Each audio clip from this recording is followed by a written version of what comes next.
Hello বন্ধুরা, সকলে কেমন আছেন? আশা করি আপনারা সকলেই অনেক ভালো আছেন। চলে আসলাম আরো একটি নতুন ভিডিও নিয়ে। আজকের এই ভিডিওতে আমি আপনাদের সামনে এমন একটি বিষয় নিয়ে আলোচনা করব, যেই বিষয়টি নিয়ে আলোচনা করা বর্তমানে খুব বেশি জরুরি মনে করতেছি। আর এই জন্যই আজকের এই ভিডিওটি আপনাদেরকে সম্পূর্ণ দেখার জন্য বিশেষভাবে অনুরোধ করছি। তো চলুন আজকের মূল ভিডিওতে চলে যাচ্ছি।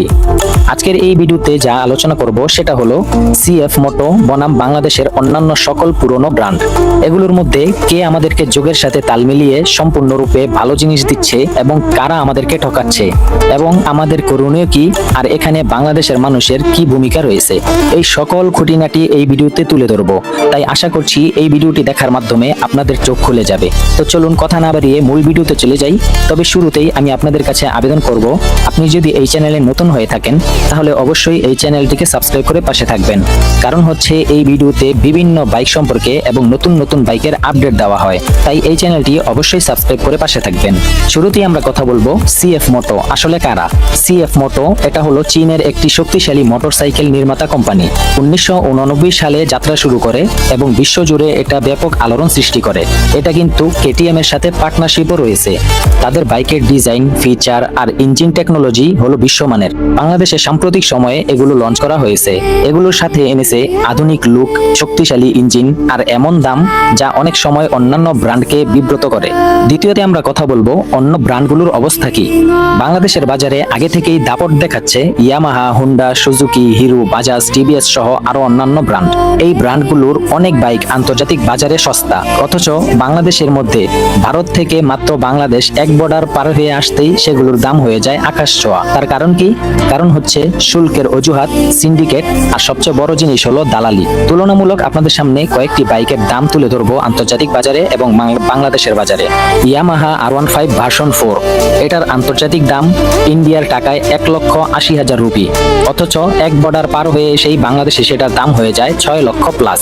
এটা কিন্তু খুবই ভয়াবহ একটা অবস্থা। চিন্তা করেন, সেই দেশে মাত্র 2 লক্ষ টাকার নিচেই এটা পাওয়া যায়, অথচ এক বর্ডার পার হয়ে আসতে কি এত পরিমাণে ট্যাক্স দিতে হয়, যার কারণে 6 লাখ প্লাস দাম হয়ে যায়। এরপরে শুধু ইয়ামাহাই না, হুন্ডা CBR 150 এই বাইকটিরও সেম অবস্থা। ইন্ডিয়াতে এটার দাম হলো 1,70,000 রুপি, আর বাংলাদেশের বাজারে সেটা দাম হয়ে যায় 5,50,000 টাকা প্লাস। তো আপনারা এখানেই বুঝতে পারতেছেন যে এর অবস্থা কি। আর অপরদিকে সিএফ মোটো 300 SR, এটা কিন্তু আন্তর্জাতিক বাজারেও তুলনামূলক দাম সস্তা, আর বাংলাদেশের বাজারে এটার ফিচার এবং ইঞ্জিন টেকনোলজি নিয়ে সবকিছু মিলিয়ে এটার দাম হলো যুক্তিসঙ্গত। যারা বুদ্ধিমান তারা কিন্তু এটা আগে থেকেই জানে, আর এখন বলার মাধ্যমে তারা আরো এটা সুন্দরভাবে বুঝে ফেলেছে। এরপরে আমরা 3 নম্বরে কথা বলবো বাংলাদেশের দালালি আর দুর্নীতি নিয়ে। বাংলাদেশ এমন একটি দেশ যেখানে নতুন কোনো জিনিস ঢুকতে চাইলেই প্রথমেই মুখোমুখি হতে হয় কিছু লোকের, যাদেরকে আমরা দালাল নামে চিনি। এরা হলো সেই মানুষ যারা সরকারের টেবিল ঘুরে ঘুরে পেপার ওয়ার্কে সমস্যা দেখিয়ে টাকা খায়। তাদের খেলা হলো খুবই পরিষ্কার, আমাদের সাথে মিলে কাজ করো, না হলে তোমার ব্র্যান্ড টিকবে না। আর এই খেলায় সিন্ডিকেটরা দাম বাড়িয়ে রাখে যাতে তাদের পুরনো ব্র্যান্ড বেশি লাভে বিক্রি হয়। আসলে সিএফ মোটো যখন বাংলাদেশে এলো তখন তারা তাদের দামগুলো প্রতিযোগিতামূলক রাখার চেষ্টা করেছে, কিন্তু দালাল আর সিন্ডিকেট একজোট হয়ে শুরু করলো প্রোপাগান্ডা। আর সেই প্রোপাগান্ডা কি? এটা কিন্তু আমরা অনেক আগে থেকেই শুনে এসেছি, চীনা জিনিস ভালো না। আর এই কথাটাই তাদের এই সিএফ মোটো বাইকের ক্ষেত্রেও তারা প্রোপাগান্ডা ছড়িয়ে দিয়েছে যে চীনা বাইক ভালো না, রিসেল ভ্যালু নেই, স্পেয়ার পার্টস পাওয়া যাবে না। এগুলো দেখিয়ে কিন্তু মানুষকে ভয় দেখায়।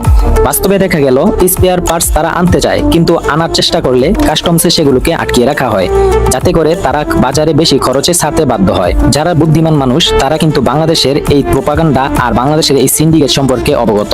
5 নম্বরে আমরা কথা বলবো প্রযুক্তি বনাম প্রচলিত ব্র্যান্ড। সিএফ মোটো এর অনেক বাইকে ABS, TFT display, liquid cooling system, LED lighting এর মতো ফিচার পাওয়া যায় স্ট্যান্ডার্ড বাইকগুলোতেই, অথচ আমাদের দেশে অনেক পুরনো ব্র্যান্ড এখনো কার্বোরেটর দিয়েই লাখ লাখ টাকা বিক্রি করছে, কারণ দালালি করে প্রতিযোগিতা ঠেকিয়ে রেখেছে। আর 6 নম্বরে আমরা কথা বলবো সিএফ মোটো কেন অন্যান্য সকল বাইক থেকে আলাদা।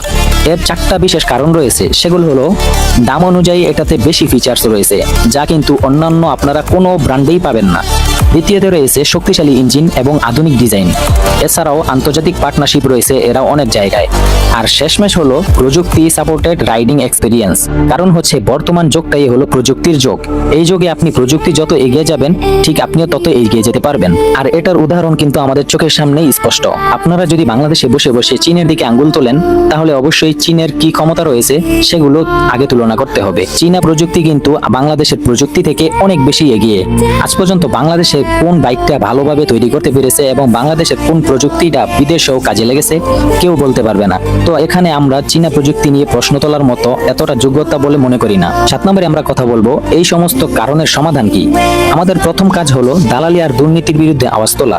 নতুন ব্র্যান্ড আসলেই তাদেরকে দূরে না সরিয়ে দিয়ে সাপোর্ট করা, যাতে বাজারে প্রতিযোগিতা তৈরি হয়। আপনি একটা কথা চিন্তা করুন, সিএফ মোটর যদি তাদেরকে স্বাধীনভাবে কাজ করতে দেওয়া হতো, তারা যদি বাংলাদেশে একটা প্রতিযোগিতামূলকভাবে চেষ্টা করতো, তারা কম দামে যদি বেশি ভালো জিনিস দিতে পারে, তাহলে অন্যান্য বাইকের কিন্তু প্রশ্ন উঠতো যে সিএফ মোটর যদি ভালো জিনিস দিতে পারে কম দামে, তাহলে তোমরা কেন পারবা না। তখন বাধ্য হয়ে কিন্তু তারাও তাদের দামগুলোকে কমিয়ে ফেলতে বাধ্য হতো। আর এখানেই হলো মূল সমস্যা। সমস্ত কোম্পানির দালালরা আর দুর্নীতিবাজরা সিএফ মোটরকে গলা টিপে ধরেছে, যাতে করে তারা প্রতিযোগিতামূলক দাম করতে না পারে, কারণ এটা হলেই তাদের পেট ভরবে না। নতুন ব্র্যান্ড আসলে তাদেরকে সাপোর্ট করতে হবে, কারণ প্রতিযোগিতা থাকলেই দাম কমবে, কোয়ালিটি বাড়বে আর সাধারণ মানুষ উপকৃত হবে। শেষমেশ আমি কথা বলবো, সিএফ মোটর বনাম অন্যান্য ব্র্যান্ডের এই তুলনা থেকে একটা জিনিস স্পষ্ট, প্রযুক্তি আর মানে চীনারা কিন্তু এগিয়ে যেতে চাচ্ছে, কিন্তু বাংলাদেশের মানুষ, বাংলাদেশের দালালি সিন্ডিকেট এখনো তাদেরকে পিছনে টেনে ধরছে। প্রশ্ন একটাই, আমরা কি এই খেলাটা ভাঙতে পারবো নাকি পারবো না? তো এই ছিল মোটামুটি আপনাদের সামনে সামান্য ধারণা দেওয়া এবং আপনাদেরকে এটা এতটুকু বুঝিয়ে দেওয়া যে চীনা প্রযুক্তি মানে কিন্তু খারাপ না। কারণ হচ্ছে চীনা প্রযুক্তি যদি খারাপই হতো, তাহলে কিন্তু তারা এত বড় কোম্পানি তৈরি করতে পারতো না। আরেক কথা হলো, আগের কালে কি ছিল না ছিল সেটা তো এখন দেখার বিষয় না, কিন্তু বর্তমানে চীনা প্রযুক্তি কিন্তু অনেক বেশি এগিয়ে, আর এই জন্যই তারা তাদের অর্থনৈতিকভাবে এত সচ্ছল, কারণ তারা নিজ প্রযুক্তির উপর নির্ভরশীল। তো এখন আপনারাই ভাবেন যে আপনারা কি করতে পারেন। আপনারা সিএফ মোটর কি দূরে সরিয়ে দিবেন নাকি এটা কিনবেন? তো আজকের এই ভিডিওটি এই পর্যন্তই ছিল। আশা করি আপনাদের কাছে ভালো লেগেছে। যদি ভালো লেগে থাকে অবশ্যই চ্যানেলটিকে সাবস্ক্রাইব করবেন এবং এই ভিডিওতে আপনার মূল্যবান মতামতটি কমেন্টে জানাবেন। আপনাদের সকলের কমেন্টের রিপ্লাই দেওয়ার চেষ্টা করব। তো আল্লাহ হাফেজ।